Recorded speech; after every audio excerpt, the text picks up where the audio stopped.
had you all already. I got a little confused in there was a crowd here. But my piece is Still Life with Mackerel by Anne Valier-Coster. She created it in 1787 and she created it at the height of her career. So before I get into the actual art, I want all of you to do a little activity with me. I want you to hold out your hand and put your finger to your hand, right?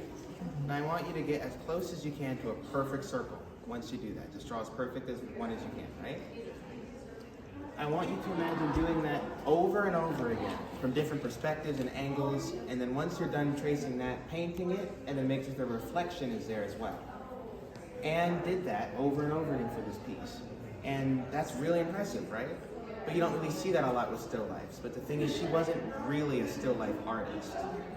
She was actually a very, very talented painter on the level of people that were doing stuff like this. But because she was a woman, she wasn't allowed to do anything past these still lifes.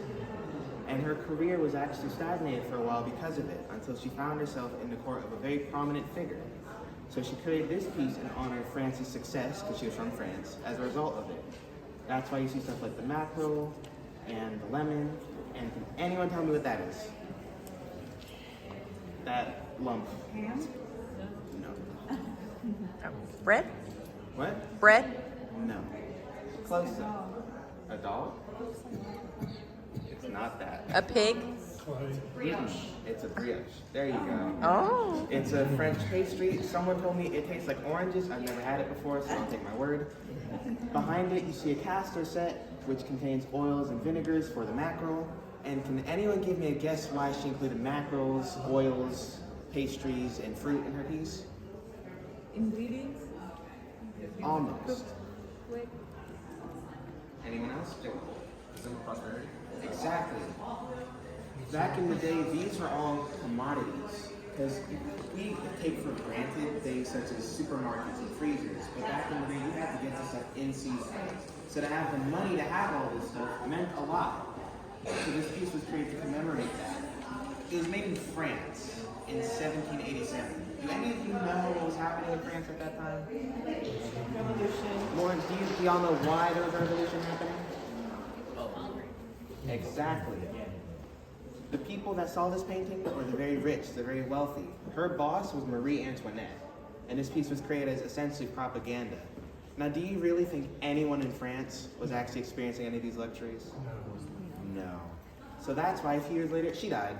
Marie Antoinette was beheaded, and Anne found herself without a job. But at that point, she was a well-respected painter because she was one of only 14 girls that were accepted into the Royal Academy, and two of those pieces that she submitted to get in there at the Louvre.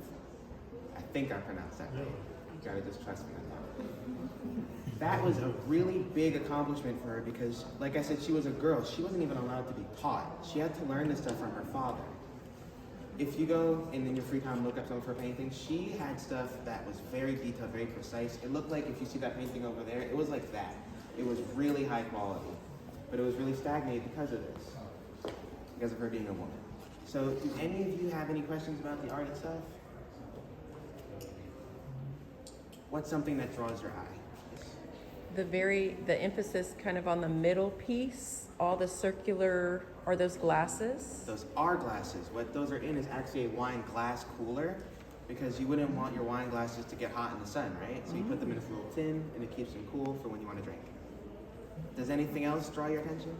I absolutely love the reflection of everything on those. Yes.